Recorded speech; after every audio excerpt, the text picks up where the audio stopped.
계율과 함께하는 행복한 하루. 저는 여러분들과 함께 오늘부터 투게더라고 하는 계율을 통한 이야기를 알려드릴 법장이라고 합니다. 첫 방송 때 이렇게 만나 뵙게 돼서 반갑습니다. 저희 제목이 투게더입니다. 우리 영어의 투게더에서 따온 표현이긴 한데 함께라는 뜻을 갖고 있는 투게더가 불교에서 계율이 추구하는 것과 아주 흡사한 내용을 갖고 있어 저희 방송 이름이 투게더에서 보시면 계자가 계율의 계자를 만들어 둔 겁니다. 그래서 함께 계율을 통해 행복한 하루 그리고 불교 생활을 하자라는 뜻에서 투게더라고 하는 제목을 지었습니다. 우리 계율 그러면은 흔히들 딱딱하고 어렵고 조금 떨어져 있는 걸로 생각을 하고 있습니다. 아무래도 불교는 신앙생활 그리고 경전 또 여러 가지 법을 닦는 모습들이 주되게 우리가 함께 하고 있는 거다 보니까 계율이라고 하는 것은 조금 어렵습니다. 그리고 대부분 다 계율 하시면은 수계식 또는 포살 또는 하지 말라라는 의미들을 많이 알고 계실 텐데 저희는 이 투게더를 통해서 불교의 계율이 그렇게 딱딱하고 어려운 것만은 아니고 하지 말라만 말하는 것이 아니라 적극적으로 오히려 실천을 하고 그를 통해 우리가 알고 있는 수행 생활을 더욱 빛나게 하고 선업을 쌓아 불교적 생활이 더 아름답게 해 나가는 기본 토대가 된다는 것을 알려드릴 계획입니다.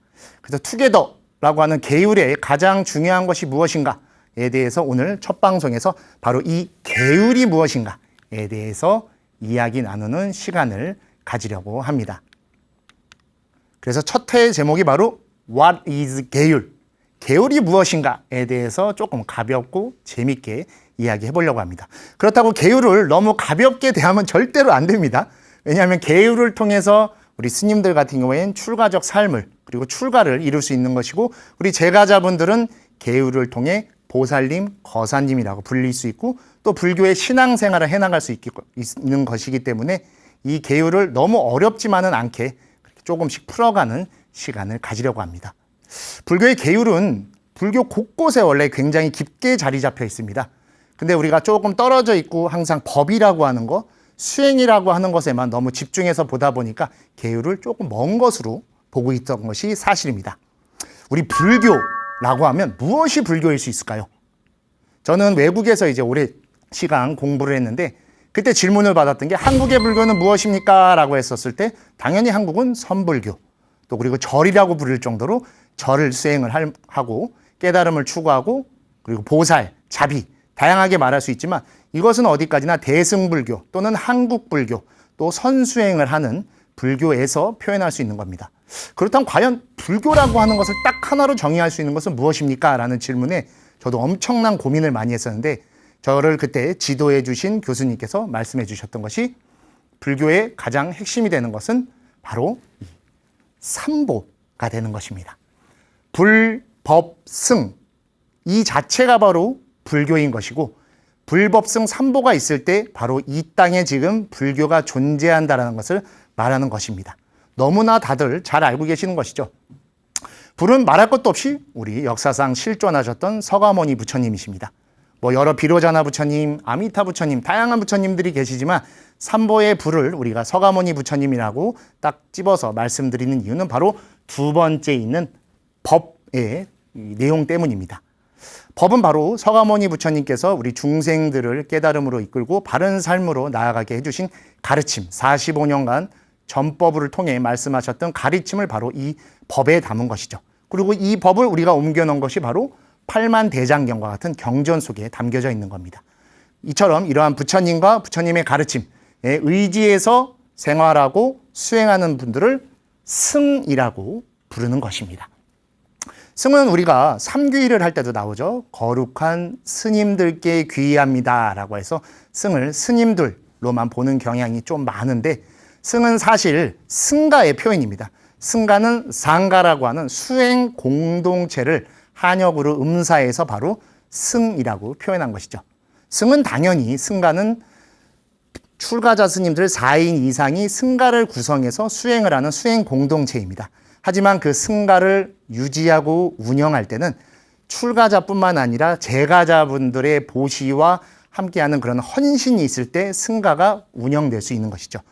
그래서 우리 승가의 인원들을 부를 때 뭐라고 부르죠?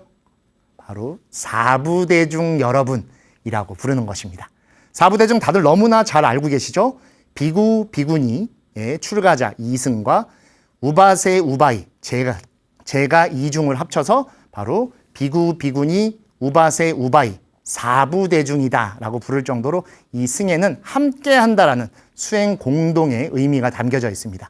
그리고 이 승에 포함되기 위해서는 단순히 그냥 절에만 와 있다고 해서 승이 되는 것이 아니죠. 저 같은 경우에도 출가를 한 스님이죠. 출가한 스님이다라고 우리가 정의할 수 있는 건 출가를 했을 뿐만 아니라 불교에 귀의하였고 바로 비구계라고 하는 수계를 받아서 스님의 자격을 갖고 있기 때문에 스님이라고 부르는 것이죠. 그렇기 때문에 이 승 자체에는 이미 계율의 의미가 토대에 들어있는 것이라고 볼 수 있는 것이죠. 그리고 그 승가에 있는 사부대중이 불교적 삶을 살아가고 불교 수행을 하기 위해 마땅히 배워야 되는 것이 있습니다. 바로 우리 두 번째에 쓰여져 있는 삼학이라고 하는 것이죠. 부처님께서 제자들에게 직접 설해 주시고 이를 통해 수행 생활을 이어가라 라고 말씀하신 세 가지 마땅히 배워야 될 것이 계, 정, 해, 삼학입니다. 근데 우리 이 학이 배울 학자로 되어 있다 보니까 세 가지 배워야 되는 것이다 라고 많이 생각들 합니다. 뭐 틀린 의미는 아니지만 이 학은 원래 산스크리트어라고 하는 고대 인도어의 시카라고 하는 표현에서 나온 것이어서 배어있는 형태, 즉 습관과 같이 나오는 것이 삼학입니다. 즉 계행이 몸에 항상 나와야 되고 그를 통해 집중된 모습인 정이 나와야 되고 그래서 지혜로운 수행자 또는 지혜로운 삶을 살아가는 게 계정해가 갖고 있는 참된 의미인 것이죠. 여기서 그래서 말하는 계는 바로 수행적인 삶, 청정한 삶으로서 마땅히 해야 될 것들을 해나가고 해서는 안 되는 것들을 하지 않는 모습을 바로 계라고 표현하고 있어서 이 첫 번째에 해서는 안 되는 것과 하지 말아야 될 것을 정확하게 구분하는 삶이 불교의 첫 번째 모습이 되는 것이고 그러한 삶을 살아갈 때 자신이 마땅히 해야 될 바를 알기 때문에 이 정에 자연스럽게 들어갈 수 있는 겁니다. 그리고 계와 정을 얻어지면 주변에 많은 분들이 그 사람을 가리켜 지혜로운 사람이라고 말합니다. 그래서 세 번째에 있는 해는 자신이 지혜로운 삶을 사는 것도 있지만 타인에 의해서 저분은 지혜로운 분이다라고 지칭되는 것입니다. 그래서 지혜로운 모습을 제가 여기서 만약에 저는 지혜로운 사람입니다 라고 한다면 누구도 오히려 받아들이기 어렵고 비웃으실지도 모릅니다. 그래서 해는 내 주변의 모습이 자연스럽게 빛나게 하는 것에서 지혜를 드러내는 것이죠. 그리고 이러한 부처님의 가르침을 정리해 놓은 것이 하나 있습니다. 우리 해인사라고 하는 법보정찰에 모셔져 있는 팔만대장경을 가리켜 또 다른 표현으로 삼장이라고 합니다. 우리 서유기에 보면 삼장법사가 나오죠. 바로 이 삼장법사를 왜 그렇게 부르냐면 이 삼장을 통달하고 다 알고 있기 때문에 삼장법사라고 부르는 겁니다. 이 삼장은 부처님이 열반하신 이후에 제자들에 의해 여러 차례 결집이 이루어졌고 그 결집 때 만들어진 내용들을 모은 것을 경, 율, 론으로 정리해 둔 것을 말합니다. 최초에는 율을 맨 처음 이제 우빠리존자에 의해서 암송을 해서 율장을 만들고 그 다음에 안한존자를 통해 경장을 만듭니다. 이후로 점차 불교가 발달되고 다양한 사람들이 불교에 대해 연구를 하고 분석을 하기 시작하죠. 그때 이후에 등장하는 게 그래서 논서라고 해서 3장 속에도 이 율이 이렇게 가운데 자리하고 있고 역사적으로 봤을 때는 율을 맨 처음에 결집을 해서 3장에 들어가게 됩니다. 이처럼 불교를 대표하는 삼보, 삼학, 3장에 모두 승가, 계, 율과 같이 어느 곳에든 계율이 자리하고 있었던 것이죠. 그렇다면 이러한 것들을 갖고 있으면 다 불교입니까? 또는 불교인입니까? 라고 생각할 수 있습니다. 그래서 불교에는 불제자 논쟁이라고 하는 것이 하나 있습니다. 대부분 아마 처음 들어보실 거예요. 이게 무슨 말이냐면 부처님의 제자, 불교 신자, 불교인이라고 하는 기준은 무엇입니까? 라고 하는 것을 오래전부터 많은 사람들이 의심했고 궁금해했고 연구해 왔던 것입니다. 그냥 절이 좋아서 절에 가면 다 불교인 아닙니까? 맞습니다. 근데 그렇게 하기에는 뭔가 좀 부족하지 않습니까? 절을 그렇게 깊게 믿지 않지만 절에만 가면 다 불교 신자라고 하면 나 같은 경우에는 10년, 20년 굉장히 오랜 시간 절에 다녔는데 똑같다고 하기 어렵지 않습니까? 바로 그러한 모습들 때문에 불제자 논쟁이라고 하는 것이 오랜 시간 불교의 역사 속에 있었습니다. 그때 논의된 것이 바로 불제자라고 하는 것이 신심에 의한 것이냐 수계에 의한 것이냐에 대한 논쟁이었죠. 바로 누구든지 마음이 돼서 절에 가고 싶어서 간다라고 하는 게 바로 신심이죠. 신심을 갖고 그냥 믿는 마음으로 부처님을 간절하게 믿고 기도를 올리는 것도 당연히 불제자라고 놓을 수 있습니다. 하지만 수계를 하게 되면 무엇을 받죠, 여러분? 대부분 이 방송을 보고 계신 분들도 불명 또는 법명이라고 하는 것을 가지고 계실 겁니다. 제 지금 이름을 법장이라고 부르죠. 저에게는 원래 이름인 송명이라고 하는 이름도 존재할 겁니다. 하지만 대부분의 분들이 저를 법장이라고 부르는 이유가 제가 출가해서 수계를 받으면서 법명인 법장을 받았고 그 이후에 저의 신분이 법장으로서 살아가고 있기 때문인 것이죠. 그래서 이 수계에 의한 것이라는 것은 불교인으로서 다시 거듭난 것을 말하는 것이죠. 그래서 신심이 먼저냐 수계가 먼저냐. 근데 사실 어떤 것이 먼저라고 말하기는 굉장히 어렵습니다. 수계만 받고 절에 안 오는 경우도 있기 때문이죠. 하지만 신심은 있지만 여러 가지 사정에 의해서 수계를 못 받는 경우들도 있고요. 우리 제가자분들은 수계를 잘 안 받는 이유가 하나 있는데 뭐가 있냐면 제가 5개 중에 5번째 불음주가 들어 있습니다. 술을 마시지 말라라고 하는 것이 되어 있다 보니까 저에게도 많이 다소 고민들을 말하십니다. 스님 제가 수계를 받고 싶긴 한데 이 술 마시지 말라는 제가 진짜 지킬 자신이 너무 없습니다. 저희가 이 투게더 방송을 계속 보시다 보면 몇 화 지나보면 바로 이 내용에 대해서도 말씀드릴 겁니다. 술을 마시지 말라는 게 어떤 의미를 갖고 있는 것이고 진짜 아예 술을 마셔서는 안 되는 것인가에 대해서 좀 여러분들이 알 수 있게 그런 내용들도 점차 알려드리는 시간들을 가져가도록 하겠습니다. 자, 이러한 불제자 논쟁 여러분들 지금 들어보시니까 맞네. 신심이 먼저냐 수계가 먼저냐 아니면 신심이 있기 때문에 불제자냐 수계를 받았기 때문에 불제자냐에 대한 고민이 생기실 거예요. 이것에 대해 바로 보살 영락 본업경이라는 경전에 아주 명쾌하게 설명이 되어 있습니다. 그 내용을 잠깐 보시면 일체 중생이 처음 삼보의 바다에 들어감에 있어 믿음이 근본이 되고 불가에 머무르게 됨에 있어 개가 근본이 된다라고 명쾌하게 설명하고 있죠. 처음 삼보의 바다에 들어간다. 즉 누구든지 불법승 삼보가 있는 곳이 지금 어디죠? 일반적으로 우리 절, 사찰이죠. 사찰에 와서 신앙생활을 함에 있어서 믿음이 가장 토대가 돼준다는 것이죠. 믿음을 갖고 절에 오는 것이니까요. 하지만 여기서 조금 더 내가 성장하고 싶다. 즉 정회원이 되고 싶다. 삼보의 바다에 그냥 믿음이 있지만 준회원 정도인 것이고 나는 좀 더 불교에 대해 관심도 갖고 싶고 이 사찰에서 깊게 활동도 하고 싶다라는 정회원이 되고 싶다라고 하면 그래서 불가에 머무른다라고 말하는 것이죠. 가족이 되는 것이죠. 가족은 서로가 서로에 대해서 너무 잘 알고 있기 때문이죠. 불가에 머무르게 됨에 있어서는 개가 근본이 된다라고 해서 개의 중요성을 말하는 것이죠. 즉 여러분들의 수행생활에도 믿음이 가장 중요하게 되겠지만 또 불교인으로서의 자부심을 갖고 불교인이라고 하면 무엇을 지키고 무엇을 해야 되는가에 대한 고민을 생각하실 때는 이 개로 그런 것들을 파악하시면 되는 겁니다. 그럼 이 개가 얼마나 중요하길래 이런 식으로까지 이걸 이야기해야 되고 확인해야 되는가?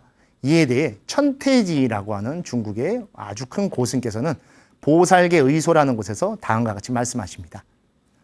보살계란 선을 움직이는 첫 번째 장이고 악을 물리치는 맨 앞의 진이다.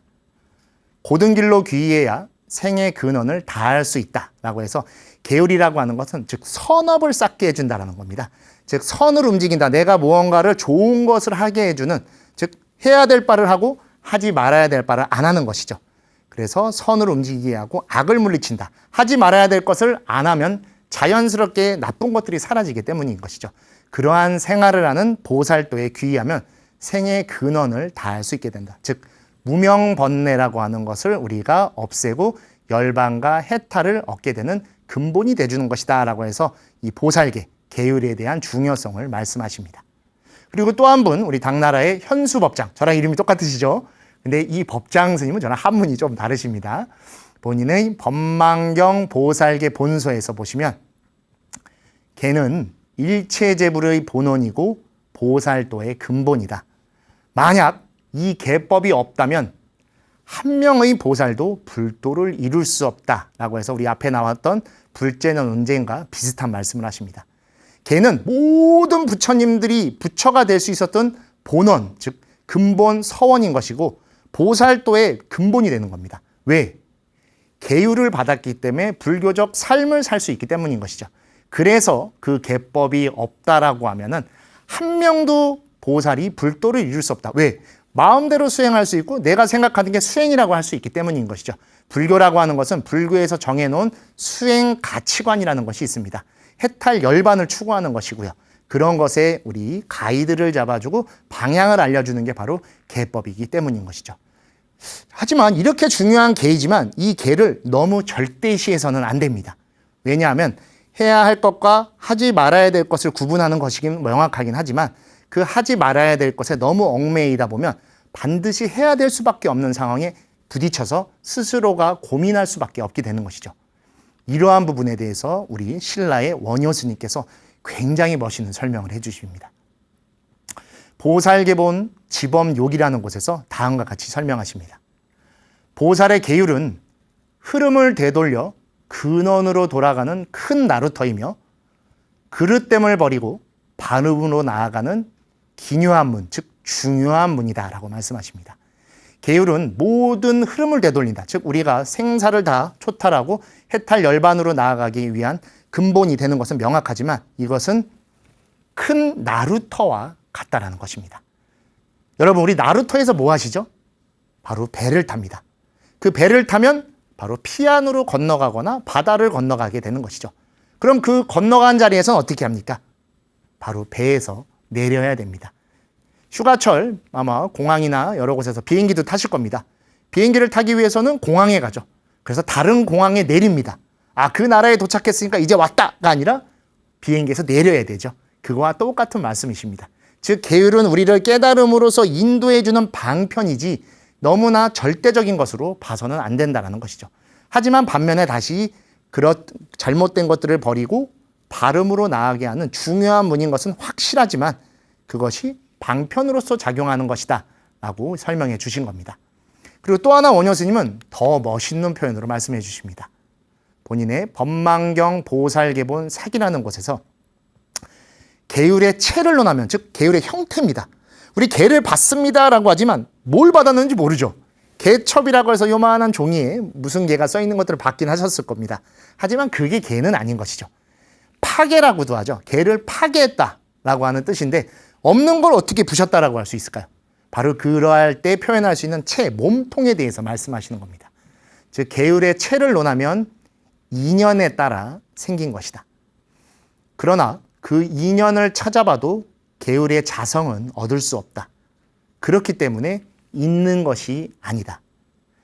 인연을 따라 생긴 계율은 비록 있는 것은 아니지만 토끼뿔이 없는 것과는 같지 않다.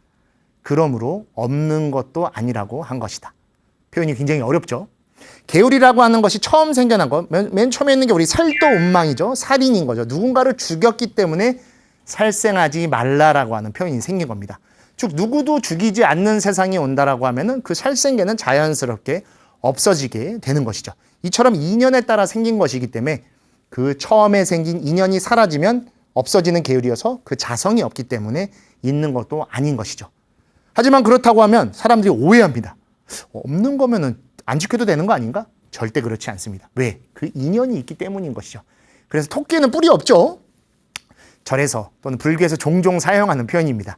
아예 없는 것과는 다르다라는 표현을 할 때 이 토끼뿔과 같지 않다라고 해서 토끼뿔이 없는 것과는 같지 않다. 그렇기 때문에 없는 것도 아니다라고 해서 그것을 지켜야 한다라는 것을 강조하고 계신 겁니다. 이러한 계는 계와 율이라고 하는 형태로 존재하고 있지만 최초에는 단 하나의 계밖에 없었습니다. 즉 아까 말씀드렸듯이 좋은 일하고 나쁜 일 하지 않는 것이죠. 그것을 가리켜 우리 과거 칠불의 모든 부처님들이 똑같이 지니셨던 계율이다라고 해서 칠불통계라고도 부릅니다. 많은 불자님들께서 이미 알고 계실 겁니다. 내용 보시면 제약막작 중선봉행 자정기의 시제불교라고 해서 바로 우리 백거이와 도림선사의 법거량에 등장하는 내용이죠. 백거이가 도림선사에게 불교가 무엇인지 한 말씀 해주십시오 라고 하니까 이처럼 말씀해 주십니다. 모든 악한 것을 짓지 말고 모든 선한 것들을 찾아서 행하라. 그리고 그 마음을 청정하게 하는 것, 그것이 바로 불교다라고 알려주고, 백거이가 이렇게 말하죠. 아니 3살 먹은 아이도 하는 것을 말려줍니까? 라고 하니까 도림선사가 말씀하시길 3살 먹은 아이도 알지만 80 먹은 어른도 지키기 어려운 것이다 라고 해서 이 계율이, 즉 해야 할 것과 하지 말아야 될 것을 지킨다는 게 얼마나 어려운 것인 것을 말씀해 주십니다. 모두 아시죠? 그래서 옛날에도 보면은 개그 프로나 보면은 이런 데 써 있죠. 착하게 살자 라고 써 있는 건 오히려 반대로 착하게 못 살고 있기 때문에 착하게 살자라고 말한 것이죠. 계율도 똑같았습니다. 출가자들이 있고 제가자들이 있는 곳에서 생겨난 것이지만 사람들이 욕망이라는 것이 있고 자신의 것을 우선으로 하는 그런 마음이 있다 보니까 이러한 칠불 통계가 있음에도 불구하고 자꾸 누군가에게 피해를 주거나 악한 행동을 하게 되는 것이죠. 그래서 훗날 율장이라고 하는 것은 이 수범수재라고 하는 형태로 생겨나게 됩니다. 즉 잘못된 행동들이 발생할 때마다 그것에 맞게끔 계를 지정하게 되는 것이죠. 여러분들 이 수범수재라는 표현 꼭 기억해 주십시오. 우리 스님들도 유런이라고 하는 전문 교육기관에 갔을 때 처음으로 배우시는 표현입니다. 즉 요거 알아두면 어디 가서 폼 잡기에 조금 좋습니다. 계율을, 즉 율장은 어떻게 생긴 겁니까? 라고 했을 때 바로 수범수재로 만들어진 겁니다 라고 하면 됩니다. 그래서 불교의 계율은 하나하나의 인연들을 갖고 있습니다. 그것들이 생겨난 이유 또는 그를 통해 누군가에게 피해를 줬던 것, 누구를 힘들게 했던 것, 그것들을 못하게 하기 위해 하나둘씩 생겨나게 된 것이죠. 그러다 보니까 점차 그 양도 많아지고 종류도 다양해지게 된 겁니다.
우리 흔하게 그냥 계율이라고 하고 우리 방송도 투게더에서 계율을 이야기하는 시간이긴 하지만 계율이라고 하는 한 단어는 원래 존재하지 않았습니다. 바로 계와 율로서 서로 따로따로 존재했던 것이 동아시아, 즉 우리 불교권으로 넘어오면서 흔하게 계율이라고 불리기 시작했던 것이죠. 그래서 계율이 무엇입니까? 라고 물어봤을 때 바로 대답하기가 굉장히 어렵습니다. 왜냐하면 저희 스님들은 율장을 우선시하기 때문에 율입니다 라고 할 수 있지만 우리 제가자분들은 5계나 8계를 받으시죠. 즉 계라는 것으로 형성되어 있어서 계와 율에 조금 이 충돌하는 부분을 이제 갖게 되는 것이죠. 아마 제 얘기 지금 들으시면서 그렇네, 계가 있고 율장이 있네, 계와 율이 있었네 라고 생각하시는 분들이 반드시 계실 겁니다. 그러면은 불교에 조금 많은 관심을 갖고 계신 게 맞습니다. 즉 계율이라고 하는 건 이처럼 계와 율로 되어 있어서 우리 지금부터 이 계가 무엇을 말하는 것이고 율이 무엇을 말하는 것인지 하나하나 조금씩 설명해 드리는 시간을 갖도록 하겠습니다. 먼저 계라고 하는 것은 이 계와 율은 기본적으로 인도 산스크리트에서 온 거기 때문에 그 설명을 조금 드리겠습니다. 계라고 하는 것은 산스크리트의 쉬라 또는 시라의 한역으로서 실천, 행위, 습관 등을 의미하는 것입니다. 즉 우리의 행동의 기반이 되는 게 계인 것이죠. 그래서 수행자가 자발적으로 실천하는 선한 행위 혹은 그런 것을 하려고 하는 노력이 들어있는 것을 계라고 표현하게 됐던 것입니다. 우리 과거에 보면 우리 땅에 신라라고 하는 곳이 있었죠. 이 신라라고 하는 나라 이름의 어원의 한 가지가 이 개에서 온 것입니다. 해인사 출신이신 일자 타자 일타큰 스님의 법망경 우리 독송본 뒤에도 보면은 스님께서 이 신라라고 하는 국명을 지을 때 개울의 개인 시라가 어원이 되었다라고 기록해주고 계실 정도로 이 신라라고 하는 즉 우리 땅에 이 개와 관련된 것들이 굉장히 많습니다. 그리고 이 개라고 하는 표현은 불교에서만 쓰던 것이 아닙니다. 그리고 실제로 지금도 불교만 쓰는 것이 아니죠. 과거 2600년 전 불교가 성립됐던 당시에 브라만교나 자이나교 등에서도 사용했던 범인도적인 표현이었으나 이것도 불교가 다시 이제 도입을 하게 되고 불교에서도 개라고 하는 표현을 본격적으로 사용했던 것이죠. 특히 이 자이나교 같은 경우에는 불교랑 굉장히 밀접한 것들이 많습니다. 우리는 아까 말씀드렸듯이 제가자의 개 같은 경우엔 살도음방이라고 그리고 불음주에서 5가지를 말씀드렸죠. 자이나교는 오대서라고 해서 5개 계율이 똑같이 있습니다. 순서가 조금 달라요. 근데 살, 망, 도, 음이 있고 마지막 5번째가 굉장히 독특합니다. 우리 과거에 계셨던 법자, 정자, 법정 스님에 의해서 우리나라에 굉장히 보편적으로 알려진 불교의 가르침이 하나 있죠. 바로 무소유죠. 자이나교의 5번째 계율이 바로 무소유계라고 불리는 겁니다. 근데 법정 스님께서 말씀하신 무소유와 자이나교에서 오대서에서 말하는 계율의 한 가지인 무소유는 조금 다른 내용입니다. 불교의 무소유는 한 가지 자신에게 소중한 것을 갖고 오랜 시간 자신의 수행과 삶이 녹아들게, 즉 흥청망청 뭔가 필요 없는 것까지 사들이는 것이 아닌 현대에 말하는 미니멀리즘과 같은 것을 불교의 무소유라고 말하지만 자이나교의 무소유는 진짜로 아무것도 갖지 않는 겁니다. 아마 제가 자이나교 말씀드리는 순간 딱 떠오른 이미지가 있을 거예요. 수행자가 옷을 하나도 입지 않고 그냥 길을 걷는 모습들이 있죠. 바로 자이나교의 공의파라고 하는 곳의 수행자가 그러한 삶을 살고 있는 것이죠. 그래서 자이나교의 무소유라고 하는 개와 불교에서 말하는 무소유는 조금 다르다. 그리고 계율적으로 말하는 무소유는 바로 자이나교의 것이다 라고 알아두시면 될 것 같습니다. 그리고 이 개는 우리가 조금 알기 쉽게 이해하기 위해서는 일반 사회에서 말하는 윤리 도덕과 같은 것입니다. 우리 윤리 도덕은 어떤 것이죠? 인간됨을 갖기 위해 행하는 것이죠. 무언가 예를 들면 어르신께서 무거운 물건을 들고 가시는데 그거를 도와드려야겠다는 마음이 자발적으로 생겨나죠. 근데 만약 모르는 척하고 이렇게 지나가도 됩니다. 근데 지나가게 되면 어떻게 되죠? 바로 내 마음이 조금 불편해지죠. 양심의 가책을 느낀다라고 하듯이 그 마음이 동요되는 것이어서 불교의 개도 윤리 도덕과 같은 개념으로 말하고 수행자가 올바른 행동을 실천하고 그것이 습관같이 나오게 해서 그러한 선한 모습들이 이어져서 깨달음까지 이르게 하는 도움을 주는 것을 개라고 부르는 것이죠. 그리고 개는 율과 달리 강제성이나 처벌이 없습니다. 율 같은 경우에 스님들 사바라이라고 해서는 안 되는 행동을 하면 추방을 당하게 되죠. 하지만 개는 좀 다릅니다. 근데 사실 원래 개가 훨씬 더 무서운 겁니다. 왜냐? 행동을 기반으로 하는 것이기 때문에 불교의 행동에 따른 것은 바로 업이같이 생겨나죠. 불교에서 업이 가장 무서운 겁니다. 우리는 업을 타파하고 업장을 소멸하기 위해 지금도 수행 생활을 하는 것이고 우리 절에서 축원을 할 때도 업장 소멸이라는 것을 말씀드리는 거죠.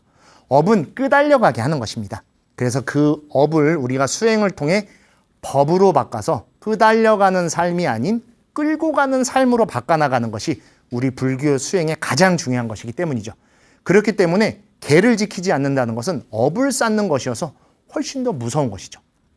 즉 이러한 계는 단순한 금지 조항만을 말하는 게 아니라 자신의 범계행에 대해서 조금 창피해하고 부끄러워해서 스스로가 그런 것들을 자발적으로 고쳐나가고 또 그런 것들을 올바르게 실천할 수 있게 하고 자신의 내면에서 자비심이 나오도록 하는 게 바로 계의 가장 중요한 의미가 되는 것입니다. 우리가 일반적으로 계 그러면 크게 2가지의 의미로 알아둘 수 있습니다. 여러분들 이거 굉장히 중요합니다. 계가 무엇입니까? 계가 뭐죠? 라고 딱 가리킬 때 이 둘 중에 하나입니다. 대부분. 원래 조금 더 학술적으로는 양이 많지만 간단히 그냥 2개로만 설명드리겠습니다. 율장에서 말하는 계라고 하는 건 우리 보면 살생계, 투도계, 망어계 등 그런 계 뒤에 계라는 표현이 들어있죠. 그래서 각 조항을 가리킬 때 쓰는 뜻으로 계를 씁니다. 그리고 우리 지금 한국 불교나 여러 대승불교권에서 계 그러면 딱 지칭하는 것이 있습니다. 바로 보살계라고 하는 것을 말합니다. 여러분들 지금 불제자분들이 함께 보고 받고 계신 개가 대부분 다 법망경 또는 육아개 등을 받으실 겁니다. 또는 뭐 제가 오개들도 그 안에 포함되어 있고요. 이 모든 개가 다 보살개라고 하는 큰 틀 안에 들어있는 것이어서 우리 한국 불교를 포함한 대승불교권에서 개 그러면 바로 이 보살개를 말하는 것이고, 현재 대한불교 조계종에서는 법망경이라고 하는 경전에 있는 법망개를 통해 포살이라고 하는 것을 하고 있습니다. 이 포살이 뭐냐면 다음 방송에서 또 알려드리기도 하겠지만 반성회입니다. 흔한 우리가 한 주를 살거나 보름을 살거나 한 안거, 즉 100일을 수행을 마치고 났을 때 내가 혹시 잘못한 것들은 없었나를 스스로 확인하기 위해 우리 자참이라고도 하죠. 발로 참여라고도 하듯이 자신의 것들을 되돌아볼 때 이 경전을 쭉 읽으면서 또는 계목들을 쭉 읽으면서 잘못된 것들을 스스로 참여하고, 또는 큰 잘못을 했을 때는 스님들을 찾아가 참여하는 그런 것들을 하는 것을 포살이다라고 하고, 이후의 방송에서 하나하나씩 좀 더 상세하게 알려드리는 시간을 갖도록 하겠습니다. 그리고 두 번째, 바로 개와 같이 묶여있는 율입니다. 율은 산스크리트에 이 발음에 대고 조금 발음에 대해서 여러 좀 갑론을박이 있습니다. 비나야라고 써있지만 국가에 따라서는 이걸 위나야라고 있는 경우가 있는데, 비나야이던 위나야이던 율을 가리킨다가 가장 중요하니까 그것만 꼭 알아두십시오. 그래서 의미로서는 규칙, 규범, 폐지 등을 의미하고, 번역할 때는 조복시킨다 또는 선한 쪽으로 끌고 간다 또는 멸한다 등으로 일반적으로 번역을 합니다. 근데 율은 보살개 같이 조금 복잡하지 않고 아주 단순합니다. 불교에서 율 그럼 딱 하나입니다. 바로 아까 말씀드렸던 3장의 하나인 율장만이 바로 이 율에 들어가는 것이고, 율은 제가자분들이 받으시는 것이 아니라 스님들이 받으시는 것이어서 승가에 출가한 수행자가 반드시 지니고 지켜야 되는 구족계라고 하는 것을 율장 또는 율이라고 부르는 것이죠. 그래서 율은 만들어진 목적도 명확합니다. 부처님께서 우빠리존자에게 여러 말씀을 하셨던 것들은 승가가 바로 원만하게 운영되고 화합을 위해 만들어진 규칙인 것이죠.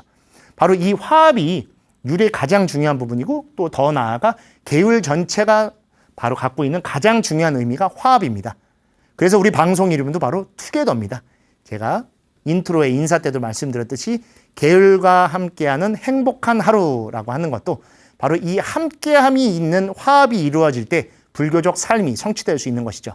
나 혼자 깨닫고 나 혼자 그것들을 통해 해탈을 얻는 것이 아니라 모든 중생들, 모든 이들과 함께 행복을 추구하고 그 행복 속에서 수행생활을 여기하는 것이 불교의 가장 중요한 것이고, 그를 통해서 우리가 불교적 삶을 실천하는 것이기 때문이죠.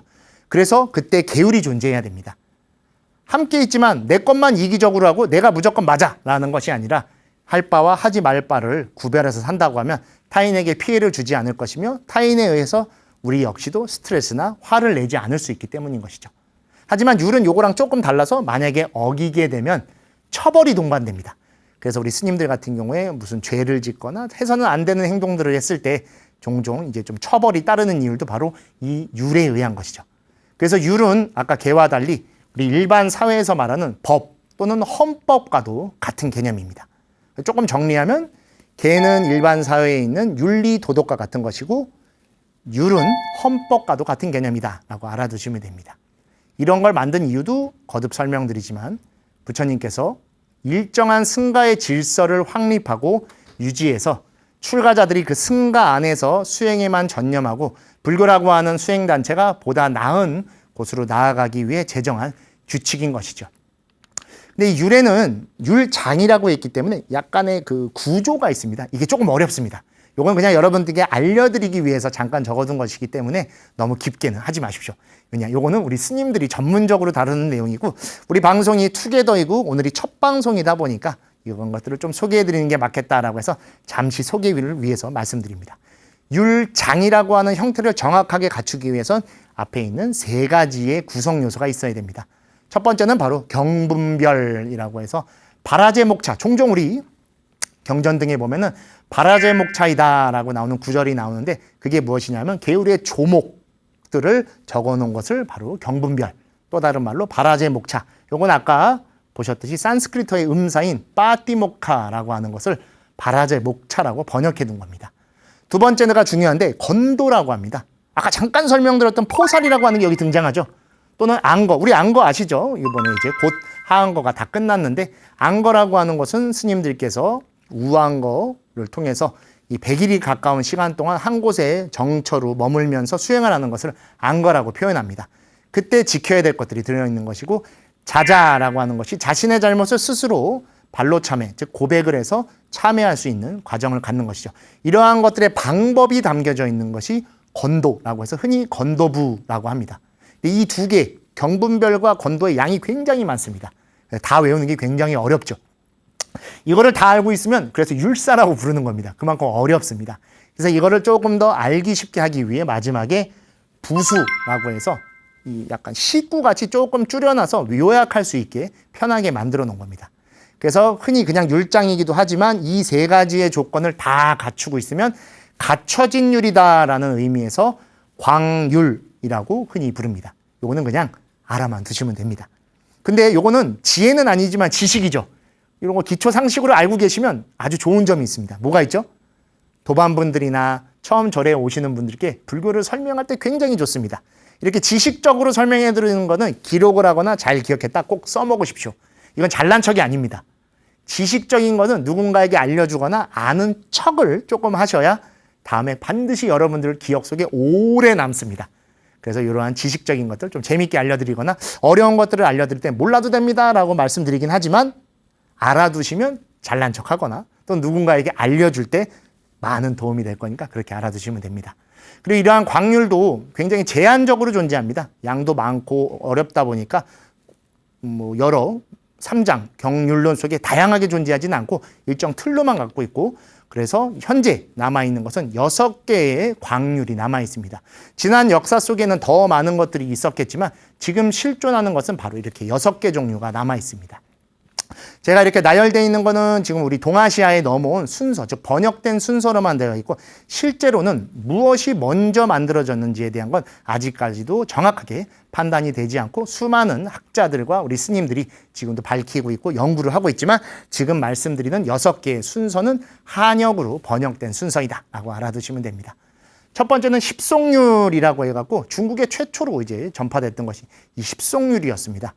두 번째는 사분율이라고 하는데 우리 지금 대한불교조계종이나 다른 한국불교의 종단들이 이 출가 비구 비구니로서 나올 때는 이 사분율을 수계해서 구족계로서 수계해서 지금 비구 비구니의 삶을 살아가고 있는 겁니다.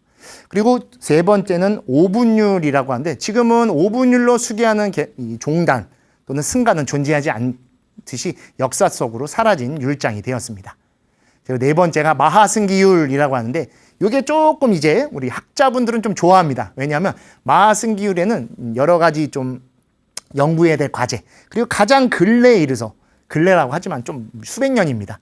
수정된 내용이 밝혀졌습니다. 그래서 율장도 수정이 되는구나 라는 것을 알게 되는 것이죠. 그래서 연구 과제를 많이 하고 우리 티베트 불교가 있죠. 티베트 불교의 스님들이 출가할 때 받는 율장은 바로 5번째입니다. 이름이 조금 어려워요. 근본 설일체유부 비나야 또는 비나야 잡사라고 해서 티베트 스님들의 율장은 다른 걸 받으시는구나 라고 알아두시면 됩니다. 그리고 우리 태국, 미얀마, 라오스, 스리랑카 등의 우리 남방국가라고 하죠. 남방국가에도 여러 스님들이 계신데 우리 한국 스님들이 보시면 옷이 좀 다를 거고 탁발하는 모습들이 다르고 생활의 형태들이 약간 다를 겁니다. 왜 다르냐 하면 율장이 다르기 때문입니다. 그때 바로 남방 상자부, 우리 흔히 소승이라고도 부르는데 소승은 대승에서 부르는 폄하 표현이어서 아마 우리 투게더 방송에서는 앞으로는 소승이다 라고 부르지 않고 상자부, 테라와다 라는 표현을 주로 사용할 겁니다. 용어에 대한 여러 가지 또 갑론을박이 있긴 하지만 소승이라고 부르는 것보다는 상자부라고 부르는 게 조금 더 존중하는 의미가 담겨 있어서 상자부라고 하는데 이 상자부 스님들께서 출가할 때 받으시는 율이 빨리율이다 라고 알아두시면 되겠습니다. 조금 어려우셨죠? 율장은 그래서 어렵습니다. 그래서 예전부터도 스님들이 주로 수계를 하시고 연구를 하셨던 과제이고 하지만 지금은 인터넷이나 여러 책들도 나와 있어서 여러분들께 이 율이 무엇인지는 꼭 설명해 드려야 되겠다라고 생각해서 우리 오늘 투게더 첫 방송에서 개와 율이 무엇인지 하나하나씩 좀 설명해 드리는 시간을 가졌던 것입니다. 그래서 가장 중요한 것은 개율이라고 하는 전체적인 해야 할 바와 하지 말아야 될 것을 명확하게 아는 것도 있지만 우리는 계율에 대한 이야기를 하는 방송이니까 계와 율이 무엇인지 하나하나씩 알아가기 위해 오늘 첫 시간을 가졌던 겁니다. 그래서 마지막에 정리하게 되면 계는 윤리, 도덕과 같은 것이다. 그리고 율은 법 또는 헌법과 같은 것이다. 라고 오늘 첫 방송 이후에 꼭 기억해 주십시오. 왜냐하면 계는 우리의 행동을 기반으로 하기 때문에 그 행동이 잘못됐을 때 마음이 동요가 일어나고 그로 인해 업이 생겨나기 때문에 윤리, 도덕과 같은 것이죠.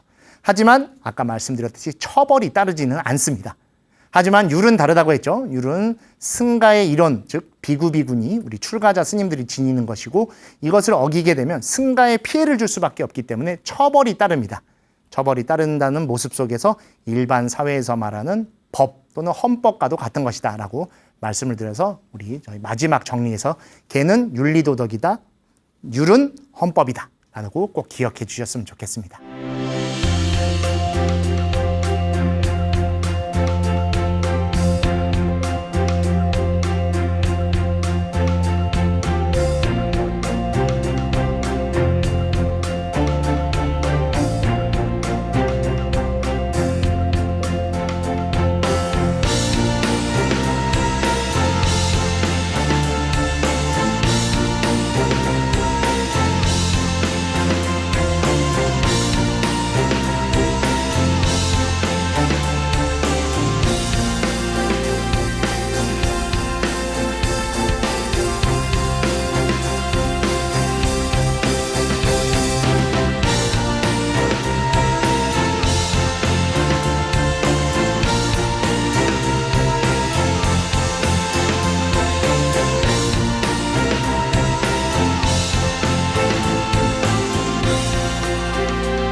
우리 오늘 첫 방송이었습니다. 그래서 계율이라는 이야기 속에 담겨져 있는 계와 율이 무엇인지 여러분들께 조금 설명해 드리는 시간이 필요하겠다라고 생각해서 오늘 이렇게 내용을 좀 담아봤습니다. 이후의 방송에서는 계에 대해서 하나씩 또 설명을 해드릴 것이고 율에 대해서도 조금씩 풀어서 설명해 드릴 겁니다. 그리고 가장 중요한 것은 계율이라고 하는 것이 결코 하지 말라만을 담고 있는 것이 아니라 오히려 적극적으로 실천해야 된다는 것을 담고 있다는 것을 전달해 드릴 겁니다. 살생하지 말라를 살생하라로 하라로 하는 것인가? 그런 뜻이 아닙니다. 살생하지 말라는 것을 다르게 생각하면 모든 생명이 고귀하고 존중받아야 되기 때문에 그 생명들을 아껴주고 사랑해줘라 라는 식으로 바라봐야 되는 것이죠. 그게 원래 계율이 담고 있던 참된 의미이고 계율적 삶, 즉 계율을 실천하는 삶 속에 담겨져 있는 의미입니다. 그래서 우리 투게더 앞으로는 그렇게 계율에 대해서 여러분들이 좀 더 알기 쉽게 이야기해 드릴 것이고 여러분 생활 속에서 계율이 결코 멀리 있는 것이 아니고 불교 안에서도 계율은 특정 소수만이 갖고 있는 것이 아니라 우리 자체가 즉 불교에 와 있고 절을 다니고 수행 생활을 하는 우리 모두의 생활 하나하나가 바로 계율이었구나. 그 계율 속에서 좀 더 청정한 삶을 추구하고 수행 생활을 해나가야 되겠다라는 것을 알아가는 시간을 갖도록 하겠습니다. 오늘 첫 시간 이렇게 함께 해주셔서 너무나 감사드리고 여러분께 계율이라고 하는 것이 얼마나 중요하고 함께하고 실천하는 것인가에 대한 것을 알려드릴 수 있도록 저 역시도 노력하도록 하겠습니다. 항상 계율과 함께 행복한 하루 되시고 저희 투게더 여기서 마치도록 하겠습니다. 감사합니다.